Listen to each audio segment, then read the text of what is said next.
Good evening, good evening, good evening, good evening, good evening. Hope everybody's had a very good weekend. We back with a special episode of the Audible College Football Edition. I'm your man, God of Dots.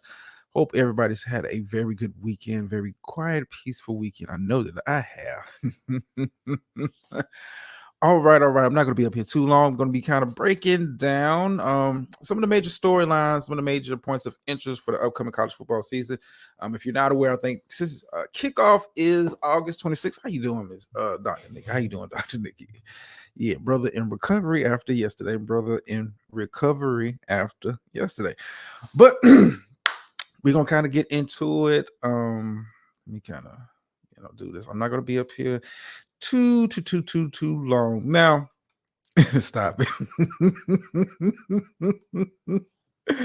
Yeah, brother in recovery, brother in recovery. Long day. Long day. West Bank, what's good, man? Welcome, man. Welcome. Glad you found your way over here.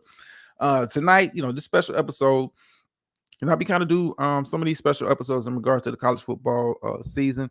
I'm saying I'm not gonna lie to you. Other than the SEC and some of the other big teams, I'm not that well versed on who's playing what. I know the major players, but college football, that's all that kind of really matters is really knowing the major players. Every now and then you have those out of nowhere stories, the Baylors, the Tulanes, the Northwesterns, but for the most part, college football is about the big dogs and the big dogs only. But probably the most interesting storyline going into this season and especially next season.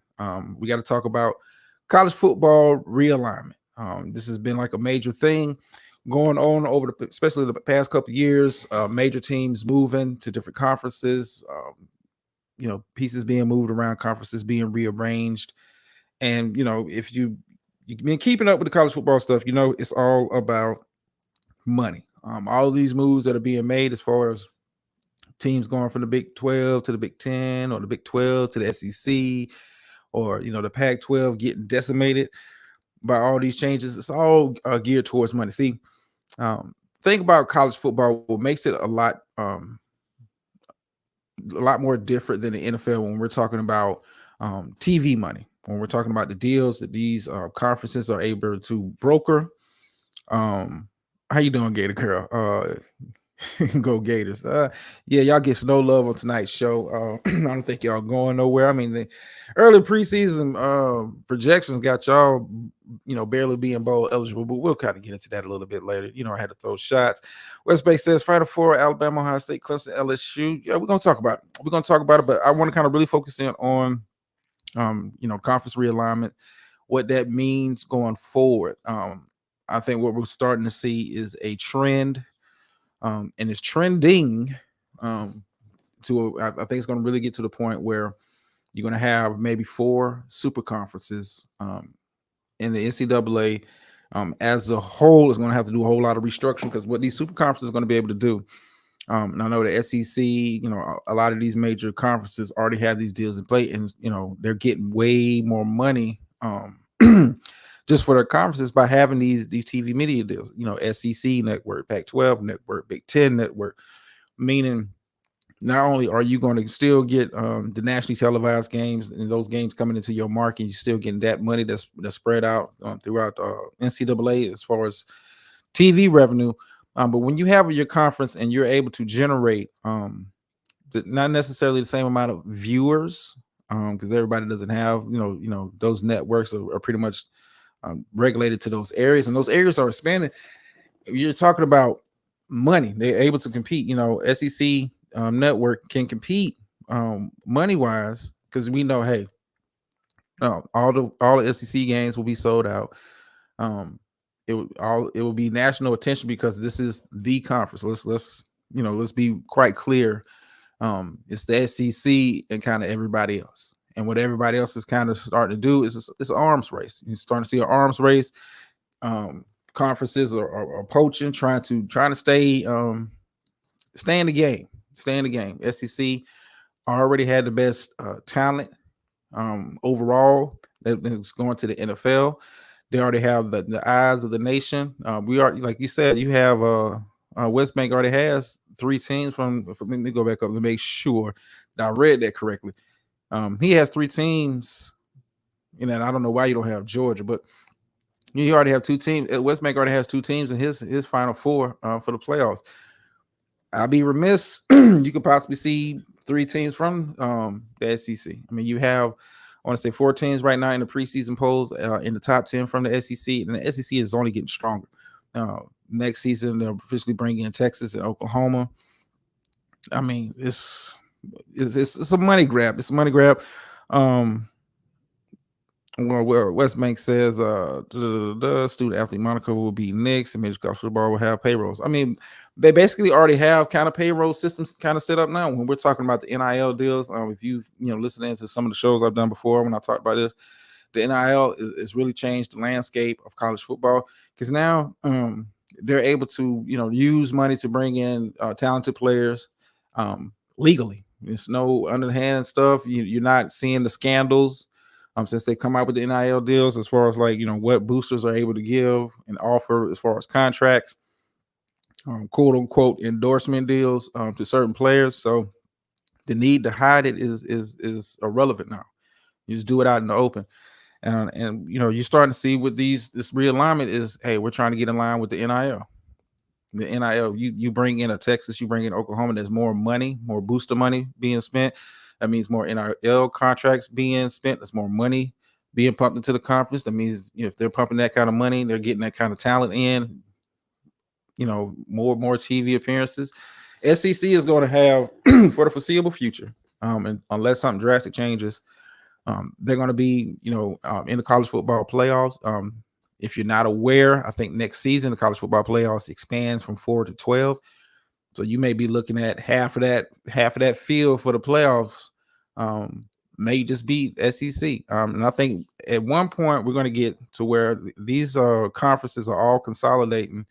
They're going to get to the point where, hey, we're not going to even want to be involved in it. We're going to have our own kind of thing going on. I kind of see that happening. Not next year, but sometime in the future is when they keep doing this, and teams or colleges are moving, trying to get in a position to get into that money, get into these power conferences, get a slice of that pie. It's all money motivated. It's all money motivated. It's not about we're moving to this conference for competition. We're not moving for any other reason. It's about money. It's about money, and it's a lot of money to be made with these network deals. Brings a lot of money into the school. Boosters, with the NIL stuff that they're able to offer now as far as these contracts is crazy. But enough of that. I kind of got like a little checklist here I have of like some of the major storylines going into next season. Probably the biggest storyline as far as like on the field is, can Georgia repeat?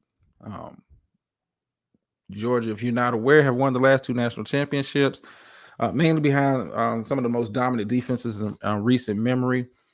But when I look at the roster, when you look at Georgia's roster, I mean, it's a lot of like, you're still talking about 4 or 5 star recruits that are on the bench, kind of like the pipeline that Alabama has created, Roll Tide. Down there, Georgia, if things kind of break right, you have questions at the quarterback position, breaking in a new quarterback. But when you have supreme talent at all these other positions, I don't think it matters. I think Georgia will still be in the hunt. I'm not going to say they're coming into the season it's my favorite, mainly because eventually the poaching of the NFL talent from your roster and people transferring, and how the transfer portal is kind of set up where guys don't really have to sit out for a year. Those 4 or 5 star recruits sitting on the bench, like, I want to go somewhere else and start so I can get on the field, improve my draft stock. If you look at Georgia's defense, and I'm on for really focus in on the defensive side of the ball. When you talk about Georgia, each year, the draft picks have gone up, and the defense has gotten slightly worse. When you think about the first championship team they had 2 years ago, I want to say the defense was allowing 10 points a game, which is phenomenal, especially when we're talking about college football, where most conferences and teams don't really focus on defense like they do primarily in the SEC more than any other conference, where defense is king. but they got a little bit worse last year. Still had a dominant defense, only allowed about 15 points a game. But eventually, when you keep losing that high level NFL talent that they've been losing, the amount of first round draft picks, second round draft picks that they've lost over the years, and you're bringing in guys that are improving. If you look at, you want a perfect example of what that looks like, how that can deplete your roster over time. Kind of look at Alabama. Alabama, a couple years ago when they were winning national championship, when those guys get drafted, you bringing in young players. You're not bringing in veterans. Yeah, they may be sophomores coming in, maybe juniors stepping into those positions, but you're still talking about young players, talking about young men, 18, 19, 20 years old, trying to live up to those expectations. And you saw Alabama last year. Notoriously, Alabama has known to be having one of the best defenses in the nation, but when you start losing that high level talent, eventually it catches up with you. Eventually, it catches up with you. And at some point, you're going to kind of have to do a reevaluating of how you win. I think Georgia this upcoming season, while I think the defense is still going to be pretty good, I think the offense is going to have to be a little bit more dynamic to account for that. They still have some very good playmakers on the offensive side of the ball, and I think they're going to really have to lean on those guys early. While those defense guys kind of get the reps in and all that kind of stuff. But I do have, I'm gonna give you my final four. I'm gonna kind of give you my final four at the end of the show. Gotta give you my final four who I see going into this season. One of the teams may surprise you. But when I kind of break it down, you'll understand why. Another storyline going into the season, outside of Georgia repeating, is Coach Prime in Colorado. What kind of team is Colorado going to roll out? I'm gonna say this: it can't be any worse than it was last season. Last season, this team was trash.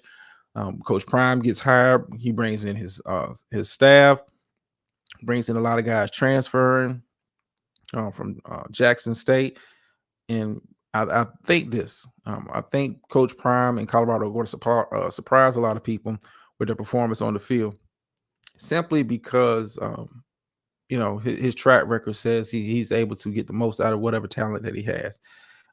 It's not like when he got to Jackson State, he had all world talent, but he was able to draw them in. And I think once young players kind of see, and I think a lot of young players, when the recruiting cycle starts, going to be really looking at Colorado. If Colorado is able to get to a bowl game, I mean, you're talking about more eyes on the program. That can be, that will be considered a major turnaround, considering they was a crappy team last year. I want to say it was like 1-12, 1-11, something like that. Real garbage. University of Colorado hasn't been anything, and I'm an old head. University of Colorado hasn't been any good since Cordell Stewart was there. I'm just going to keep it a buck. It's going to keep it a buck. If you remember when Cordell Stewart was there, that's a long time. We'll see Gator girl. Come on, you coming in here with the hate, but don't worry, I'm gonna get to your Gators. Because it's not a lot to love. We're gonna get to your Gators a little bit later in the show. Westbeck says Colorado looking at a 5-6. I think Colorado. I think Colorado, considering the conference they're playing in Pac-12 is kind of in disarray, mainly due to the realignment. I mean, it's games to be had in the Pac-12. It's not necessarily strong. It's kind of top heavy when we're talking about the USC, UCLA. You got to include Utah in that mix when we're talking about the Pac-12. I think Colorado stands a chance to be bowl eligible. I think they're able to get to about 6 or 7 wins. I think they'll be able to get to 6 or 7 wins. And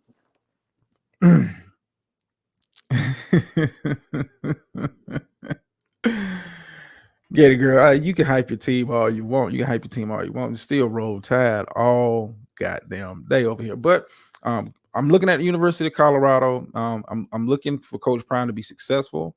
I think if he's able to be successful over, I would say, about a 3-year stretch, it could have a trickle down effect. If he's able to not only show that he can, bring in guys, bring in high level recruits, keep high level recruits. I think, you might have some of these low level NCAA teams that have struggled notoriously to really start to look at the HBCUs for head coaching or assistant coach positions to fill those spots. I think all eyes are really, really, really, really, really, really focused in on, you know, Coach Prime. I think you got the haters, the naysayers, hoping that he fails. You know, want to, and it's like another slight to the HBCUs if he goes out there and fails, because they're going to say he can't coach at this level. We'll bring in a retread or Bobby Petrino or somebody to coach. But I think Coach Prime, the way he's got his program kind of set up, and if you've been kind of keeping track of, you know, the University of Colorado this offseason, if you haven't, slide on over to Buff Nation. I want to say Buff Nation Daily. That's Max's channel dedicated to the University of Colorado, and really got to get a informed breakdown. Get an informed breakdown of that team. So I think they're going to do well. Yeah, but that's after the season. After the season, Westbeck. After the season, but I think this season, I think they'll, son playing quarterback. Still have Travis Hunter out there. He was able to bring in a lot of the players, the quote unquote dogs from Jackson State. I think Colorado's going to surprise a lot of people. I think I think the media don't really understand how good of a coach he's been at Jackson State. I think a lot of people that are not following him are really looking at it like, oh, he's getting by on his name. He's really not. He puts in a lot of work. Like I said, go over to Buff Nation Daily to check it out. I mean, he put in a lot of work, put in a lot of time, and getting this team prepared for the upcoming season. So that's one of the storylines I will be following. Along with Georgia, possible repeat. Now we're going to kind of start breaking down some of the big teams, some of the big time programs. Like I said, I'm not familiar with player by player. I'm more of a pro football person, but I still love my college football. Roll Tide. One of the teams I'm kind of looking at to make some noise and kind of upset that balance when we're talking about top 4 or 5 teams, especially when we're talking about the college football playoff. I'm looking at USC. USC is bringing back Heisman Trophy winner Caleb Williams. Presumably, after this upcoming season, will be the number 1 player to get drafted into the NFL. Awesome quarterback. If you haven't watched USC play, if you haven't seen Caleb Williams play, you're missing out. You're really missing out. One of the most dynamic players at that position in a very long time. In a very, very long time. He's already, kind of put him in pen as being the number 1 player being drafted, barring injury, going into the next off season. I think USC had an opportunity last year, kind of fell, faltered a little bit late. And, college football is really about, they'll allow you to lose. But 2 things, fall into, when the committee gets together, 2 things factor into that loss. It's like, when did you lose and who did you lose to? I don't think USC has to go undefeated to be in the conversation. I think they can get in as a 1-loss team. But they had, critical losses at the end of the season. And I think if USC would have got into the college football playoff, not to say they would have won. I'm not going to pencil in USC as my championship pick. I already kind of made my championship pick in my head. Roll Tide. Roll goddamn Tide. But I think USC coming into the season is a team to be on the lookout for. Like I said, you are returning the defending Heisman Trophy winning quarterback. I'm curious to see can he get better than he was last year. I mean, you're talking about a guy over 4,500 yards between running and throwing. You're talking about accounting for over 50 touchdowns last year. Is that dynamic of a player? As we have seen at the quarterback position in a while. I think the most recent comparison I can put as far as college football is concerned, as far as Caleb, is maybe Trevor Lawrence, maybe Deshaun Watson. We're talking that level of talent at the quarterback position. I think he'll be able to overcome any challenges that he may face. He's made a lot of remarks this offseason about being disappointed how the season kind of ended last year, and really focusing in on correcting last season's wrong. Another kind of situation I'm watching as far as the Big Ten is you got to be talking about Michigan. You got to be talking about Ohio State. Um, the rivalry game. Let me look at the schedule real quick. November 25th is at Michigan. Yeah. Mm, mm, mm, mm, mm, mm, mm, mm, mm. I don't think both of these teams get into the playoffs. I think whoever wins, in my humble opinion, um, unless that's the only loss they have on their record, and I think Ohio State, um, kind of takes a step back. I'm not sure, what the quarterback looks like. CJ Stroud did get drafted. I'm not sure what he looks like. I know what Michigan looks like. I don't know if their quarterback is going to get a lot better. He was okay last year. Had some very high spots, but wasn't a lighted up quarterback. I'm not sure both of these teams get into it. Get to the playoffs. I mean, I think this season, I think USC is going to get one of those spots. I think the SEC gets two teams, and I think whoever wins out of this matchup between Ohio State and Michigan is the fourth team. Those are kind of my four picks. If I had to pick my top four now, um,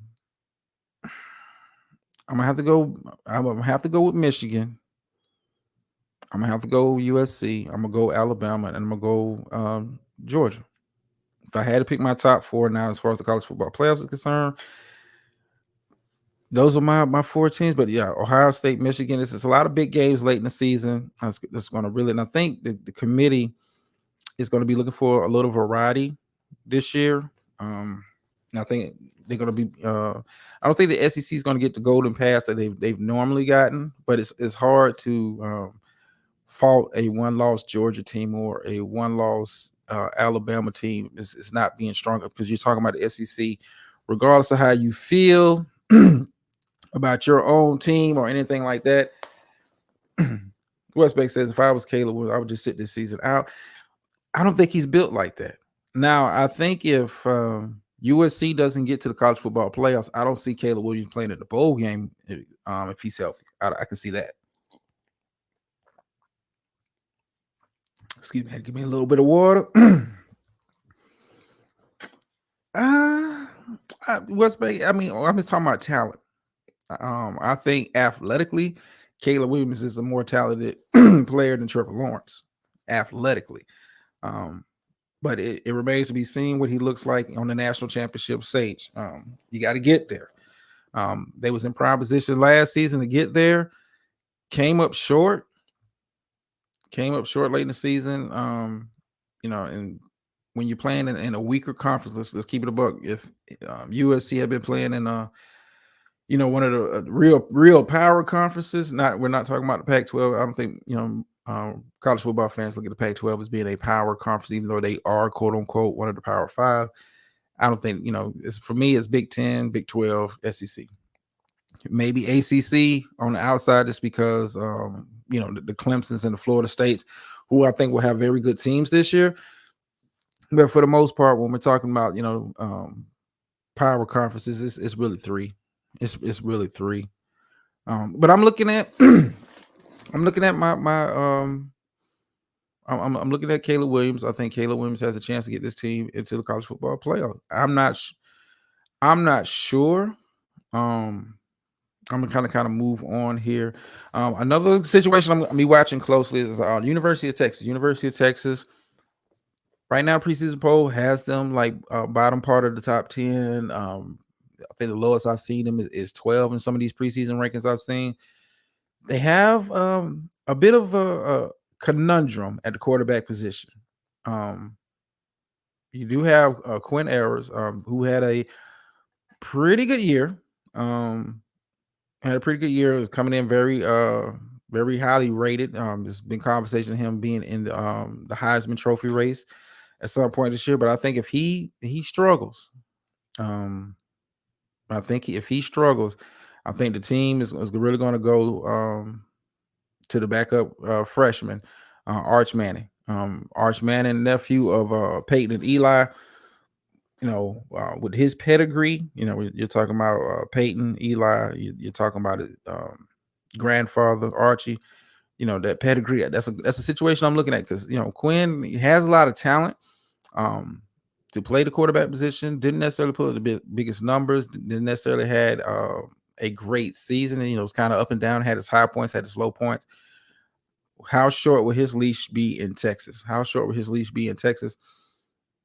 I hope I hope the young man makes it through the season. I don't wish injury on it, but I'm not gonna lie to you. I'm real curious to see what the latest version of the man in bloodline looks like at the quarterback position.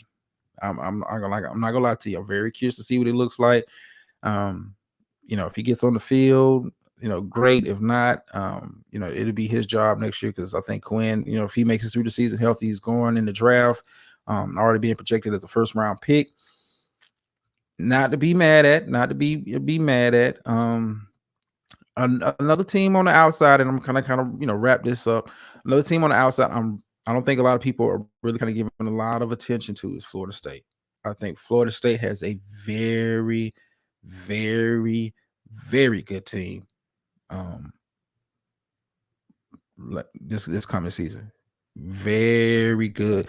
I think they're not getting enough attention because the attention is always on the sexy programs, the Alabamas, the Georgias, the Clemsons, Ohio State, Michigan, USC. Those are the sexy teams because they have the star players. But Florida State has a very, very, very good team. I like the quarterback, Jordan Travis. I like the offensive players they was able to kind of bring back. The defense was a lot better than a lot of people gave them credit for. Florida State is a team that I am watching. And plus, let me look at this because I want to make sure the schedule I'm looking at is right. Due to ACC trying to, ACC has gotten rid of the division, so they don't have to play Clemson until the championship game. If that all breaks right, they have to kind of get by the North Carolinas, the NC States, Louisville. Those are the strongest teams on their schedule for conference play. You may be hearing about them late in the season. I think they're coming off a 10-3 season last year. A lot of people wasn't really watching them. A lot of people really weren't commenting on them. I think that is a very, very scary team on anybody's schedule. Now I remember the days when Florida State was habitually yeah, they play Alabama week 2. We're gonna see what they look like. I think, of course, I'm going with Roll Tide, but I think if Florida State goes out there and makes it a respectable showing, it's one of those losses you can deal with on your schedule. It's no shame losing. Even for Alabama, if they lose to Florida State, which I don't think they will, because Roll Tide. But I don't think even if Alabama loses, it's not a loss to be ashamed because Florida State has a very good team this year.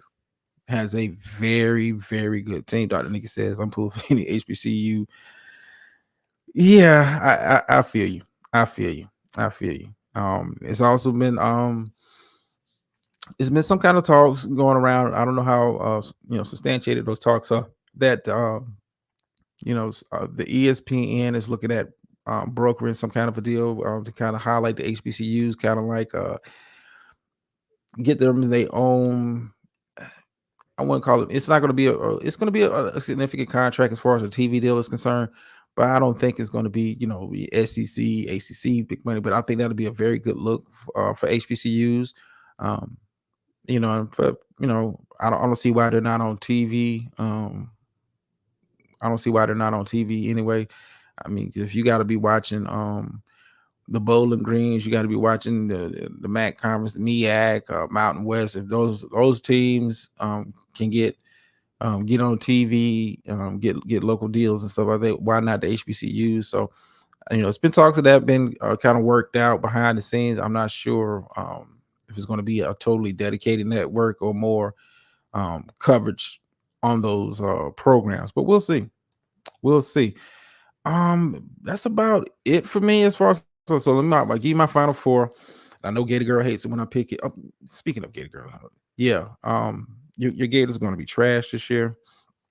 I don't think you don't have to worry about going to a bowl game this year, Gator Girl. I don't think so. I don't think your offense is going to be any good. I don't. Your defense has always been respectable, but you know when you don't have an offense, you lose a talent like an Anthony Richardson. Maybe you can change my mind. Because you know that is your team. I don't keep up with the losers. I'm in the SEC. You know, I want to keep up with the winners. You know, this is Alabama and Georgia. Yeah, it's pretty much it for me. Consistent, you know, winners. But it's going to be a struggle for you, Gator Girl. But I'm here for you. I'm here for you. Let me kind of get into some housekeeping before I kind of close out tonight's show. What I want to do. Yeah. So what I plan on doing as soon as the college football season kind of gets rolling, maybe like week 3, week 4, when we start getting a real clear picture of who's who and what's what, maybe doing a like a Sunday afternoon wrap up before the NFL games come on, or maybe right at like 12, 1 o'clock hour, something like that. Just quick show to kind of recap Saturday's games. We'll see. I'm working over here. I'm working. All right, so let me get my behind up out of here. Yeah, we're here for Gator Girl too. You know, we're here to console her and see she struggles through yet another Florida Gator season. Chomp chomp, chomp chomp, whatever. Thank you everybody for tuning in. As always, like, share, subscribe.